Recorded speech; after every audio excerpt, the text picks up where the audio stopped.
Pedidos. A aula teórica foi pequena.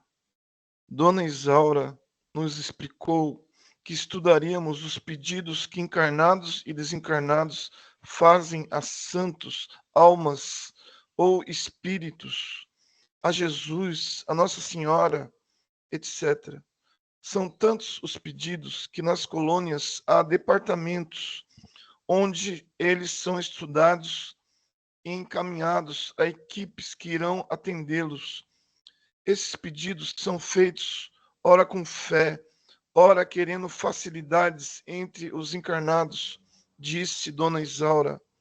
Alguns são atendidos na hora, outros dependem de algum tempo. Por exemplo, um homem, ao se ver em perigo, grita pela ajuda de Maria, mãe de Jesus. Qualquer bom espírito por perto pode atendê-lo. Quem proporciona essas graças são equipes de espíritos em nome de qualquer entidade. Isso não importa. Honras a encarnados só importam a eles mesmos.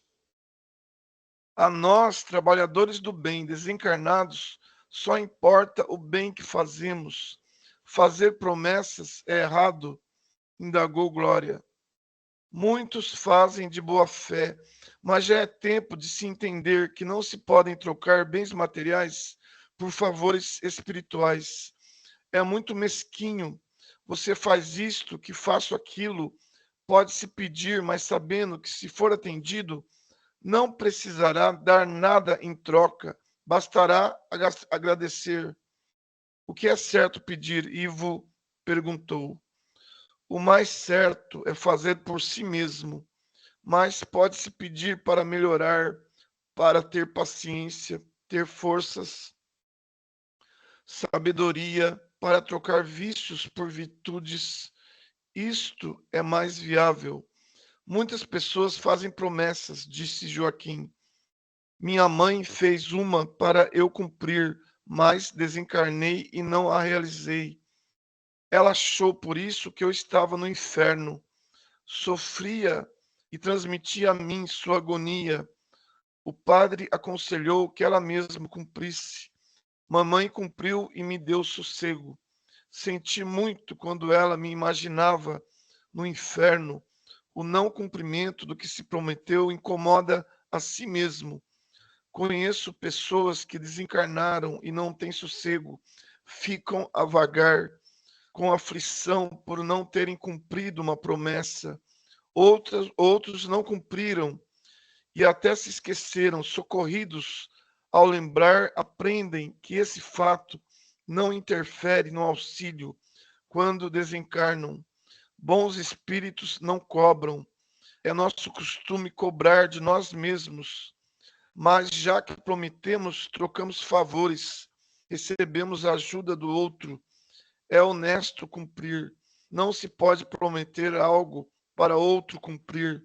Não somos responsáveis pelos pedidos e promessas de outros. Quando os terráqueos evoluírem mais, não haverá promessas. Há os que fazem promessas cujo cumprimento é a melhora interior. Lauro perguntou. Bem poucos prometem muito e às vezes coisas muito difíceis de cumprir. Raramente fazem para promessa para melhorar, deixar um vício. Na aula prática, fomos conhecer o departamento de pedidos. Não são iguais, variam muito de uma colônia para outra. Nas colônias grandes ou nas que ficam próximas de onde, no plano físico, há romarias, esses departamentos são grandes. Na colônia de São Sebastião, está localizado dentro do prédio das religiões. Tem 4 salas grandes. A primeira ocupa-se com pedidos de desencarnados, sem a roupagem física. Pede-se bem menos. Não se fazem promessas, mas educa-se para a gratidão. Lá nessa sala chegam pedidos de desencarnados da colônia e postos de socorro. São solicitações para mudar de trabalho, de moradia e muitas para ajudar entre queridos desencarnados ou encarnados. As outras 3 salas se destinam a atender pedidos de encarnados. Na primeira são separados e encaminhados para 2 outras, a fim de serem analisados. Depois voltam à sala de origem para serem encaminhados aos socorristas ou aos espíritos que trabalham nesse departamento, isto é, são separados os que poderão ser atendidos. Não há muitos pedidos sem promessas, por isso a segunda sala é pequena. Nela são analisados os apelos conscientes sem promessas. Muitos são atendidos. Essa sala é muito agradável, tem lindos quadros na parede. Todo o departamento é pintado de amarelo claro e tem como enfeites muitos vasos de flores. A terceira sala, bem grande, com várias mesas, é para os que pedem com promessas. Os pedidos são ali separados e as mesas têm plaquinhas com nomes de santos, de Jesus, de almas. Os dirigidos à Virgem Maria são numerosos. Depois fazem a separação em viáveis e inviáveis. Os considerados inviáveis não serão atendidos, como os casos de pedidos para chover ou não chover, para a vitória de times esportivos, para ganhar em loteria, etc. Os viáveis são os que podem ser atendidos em parte ou totalmente. Nesse caso, os pedintes recebem a visita dos trabalhadores do departamento, que depois dão seu parecer final. Se aprovados, os trabalhadores atendem e a pessoa obtém a graça. Aí resta o pedinte cumprir o prometido. Tudo consta de fichas bem organizadas. Nelas há o nome de quem pede, o endereço e o que se pretende. Quando a solicitação é feita, os do departamento anotam. Por exemplo, se a pessoa pede em uma igreja, um trabalhador registra e leva o pedido para o local próprio. Mas há solicitações que vêm direto ao departamento. O pensamento age à maneira de um telefone, como se o pedinte com fé assim se comunicasse. Não é com todas as pessoas que ocorre esse fato, mas basta ter fé para que aconteça. Duvidar é cortar a ligação. Por isso é que muitos convocam as pessoas que consideram boas, que têm fé, para orar por eles, disse Zé. Em sua maioria, os pedidos têm origem em locais como igrejas, cemitérios, nos próprios lares, etc. São anotados e levados ao departamento. E isso é feito não só pelos que lá trabalham, mas também por qualquer espírito do bem, e às vezes são espíritos familiares ou trabalhadores de qualquer outro setor. Nos cemitérios, os socorristas de lá mesmo é que tomam nota. Estávamos curiosos e observando tudo, quando um orientador da casa nos disse gentilmente: podem ler os pedidos, mas façam o favor de os colocar depois no mesmo lugar. Admirei-me da quantidade. Peguei alguns que estavam como viáveis. Eram pedidos para largar de fumar, para aceitar o filho que não conseguia amar. Ali estavam também anotações, sugestões para os socorristas. A ficha da mãe pedindo a Nossa Senhora que ajudasse a amar o filho foi analisada e viram que mãe e filho foram inimigos no passado e que nesta encarnação estavam juntos para se reconciliar. A ajuda consistia em conversar com ela enquanto o corpo dormia e fazê-la entender a necessidade de aceitar o filho, envolvê-la em pensamentos diários durante 6 meses, incentivando-a ao perdão e ao carinho. Dará certo? Indaguei a um trabalhador, mostrando a ficha. Creio que sim, dependerá de que ela aceite nossas orientações, respondeu gentilmente.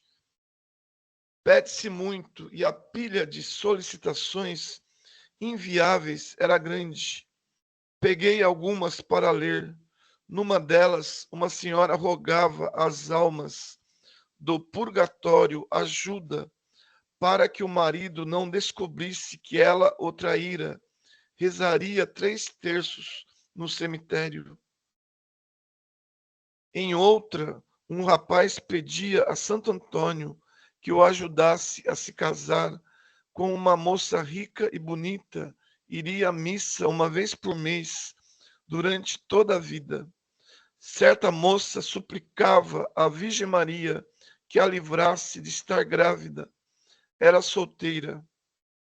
Alguns inviáveis eram insistentes, com pedidos a vários santos de uma vez e com promessas incríveis. O orientador do departamento gentilmente nos esclareceu: respeitamos todas as formas de crenças e todos os pedidos. Se aqui chegaram é porque foram feitos com fé, embora saibamos que muitos não têm base em fé raciocinada. Respeitamos mesmo os pedidos para encobrir erros, como este que pede a Nossa Senhora Aparecida proteção para não ser preso enquanto rouba. Nele há mais ignorância do que maldade. Marcela leu alto as palavras de um traficante que pedia proteção para não ser descoberto e preso. Prometia dar uma grande quantia em esmolas para os pobres. O orientador elucidou-nos: todas as vezes que esse solicitante está para receber um carregamento de tóxicos, faz promessa semelhante. Não o ajudamos, não podemos auxiliá-lo como deseja, e os acontecimentos ficam à revelia. Há algum tempo promete, e porque não foi preso, paga a promessa.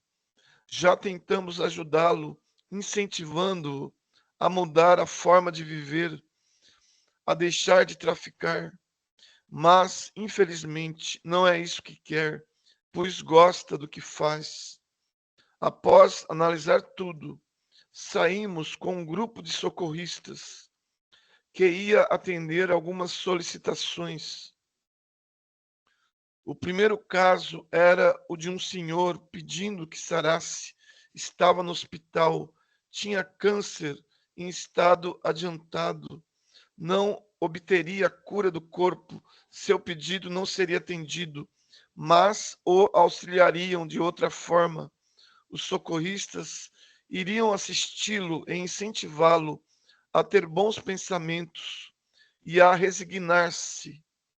A equipe o visitaria todos os dias até que desencarnasse. Sentiu ele nossa presença e recebeu os fluidos doados. Ficou calmo e adormeceu. Uma outra súplica nos comoveu. Uma menina de 8 anos, órfã de mãe, desejava a genitora de volta. Mas isso não é viável? Indagou Glória.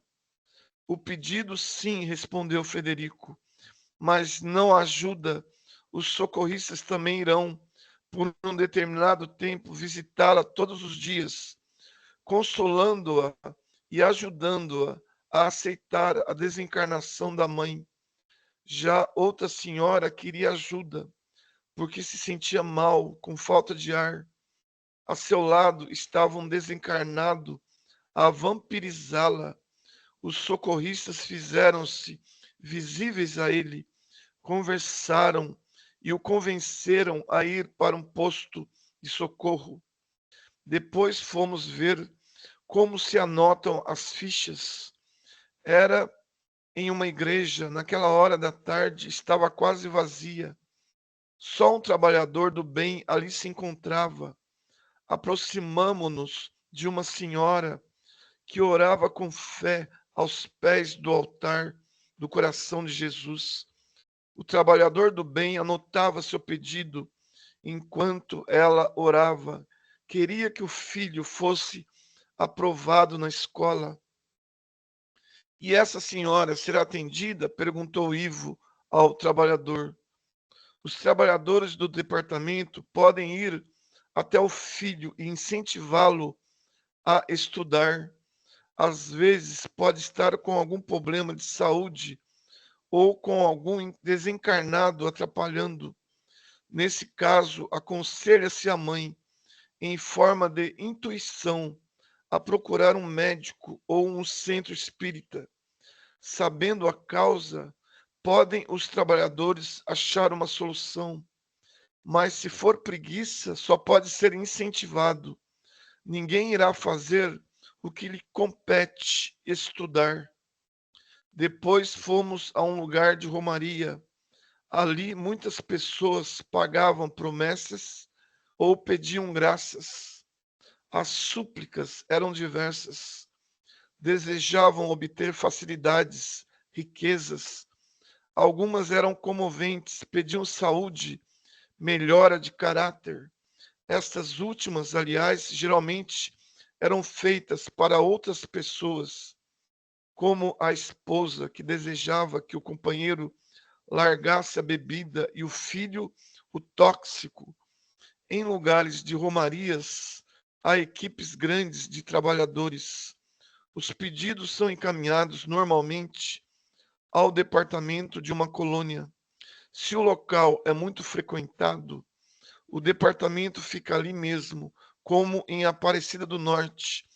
Uma equipe grande trabalha ali onde os pedidos são anotados e levados depois para salas construídas no plano astral, como continuação da construção material. Lugares de romaria são atacados pelos irmãos do umbral?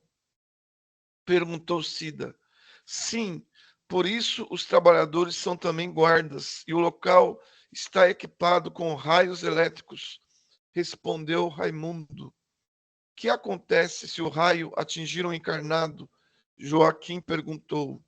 Nada, somente atinge os desencarnados, continuou a elucidar Raimundo. Os trabalhadores do local estão aptos a lidar com esses raios e não acontecem contratempos, porque muitas pessoas vêm de longe, de diversas partes do Brasil. Os socorristas vão depois a seus lares. Todos os pedidos recebem respostas. Vimos um senhor pedir que ganhasse um carro na rifa. Os trabalhadores não iam interferir no sorteio, mas sim incentivá-lo a pensar mais na parte espiritual. Em épocas de grandes romarias, o local recebe ajudantes extras. É comovente ficar ali escutando as súplicas. Há tantas pessoas com fé. Não trabalhamos durante o estudo que fizemos, só observamos. Voltamos à colônia. A aula de conclusão, como sempre, serviu para tirar dúvidas. Joaquim foi o primeiro a perguntar: como é feita a ajuda de pedidos que envolvem tempo, como a de um senhor que pediu proteção ao neto que acabava de nascer? Frederico é quem respondeu: isto é inviável. O recém-nascido não terá proteção especial por causa da solicitação. Ajuda em todos os momentos, todos nós temos. Mas um pedido de outra senhora que reza a vida toda para ter uma boa morte ou desencarnação, aí sim, quando chegar a hora, terá assistência. Se for boa, terá um socorro mais profundo. Se não, só assistência para desligá-la e lhe dar as primeiras orientações. Uma senhora pediu com fé a Nossa Senhora que ajudasse o esposo desencarnado. Como é feita a ajuda? Indagou Rosália. Os socorristas podem pesquisar e saber onde o esposo está. Se está bem, nada será feito. Se está sofrendo, analisam o caso. Pode ser que não queira ajuda no momento. Assim, não será auxiliado e o pedido não poderá ser atendido. Mas se sofre e quer o socorro, receberá ajuda. Vimos uma senhora que faz promessas demais por qualquer coisa. Que acontecerá com ela? Ivo perguntou. Age erradamente.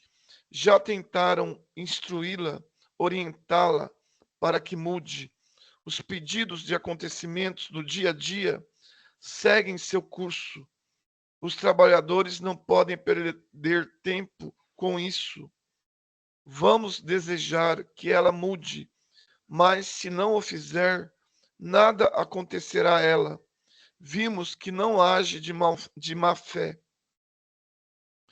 Pede-se muito para chover ou não chover, disse Hilda. São todos inviáveis? Sim, todos.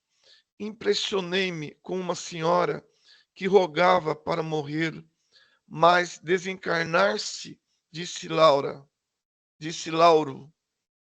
A solicitação é inviável, mas ela receberá ajuda. Vão incentivá-la a querer viver encarnada. Vão tentar que alguém encarnado converse com ela e a ajude. Não desencarnará fora de hora. Não se pode ajudar ninguém a desencarnar assim. Num caso de perigo, o pedido passa pelo departamento? Perguntou Cida. Não, os bons espíritos que estão por perto tentam ajudar no que for possível. E se não houver ninguém por perto? Cida perguntou novamente. As palavras ficam no ar e podem ser captadas pelos espíritos bons num raio de quilômetros.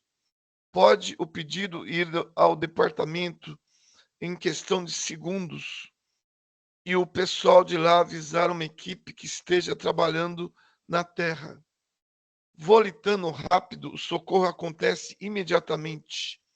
Só as súplicas feitas com fé vão para o departamento, não é? Indagou Terezinha. Sim, vocês nem imaginam o quanto se pede, mas as que são feitas sem fé não chegam ao departamento.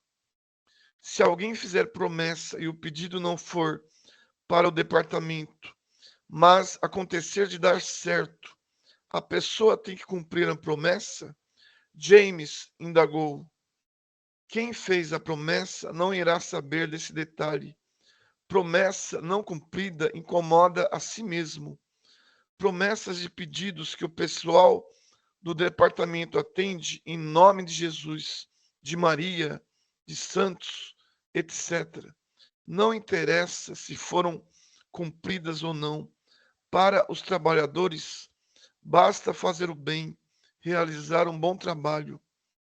Há espíritos que cobram promessas? Marcela indagou. Existem promessas feitas em terreiros a determinados espíritos, a almas do purgatório. Os que atende são espíritos ainda não esclarecidos. Prestam ajuda como podem, mas querem receber o pagamento e costumam cobrar. As perguntas terminaram e Frederico encerrou com estas palavras: quando a Terra evoluir, cessará essa troca de favores. Pedidos serão como uma ajuda para se melhorar. Porém, aprendemos desde já que cada um deverá fazer por si o que lhe cabe,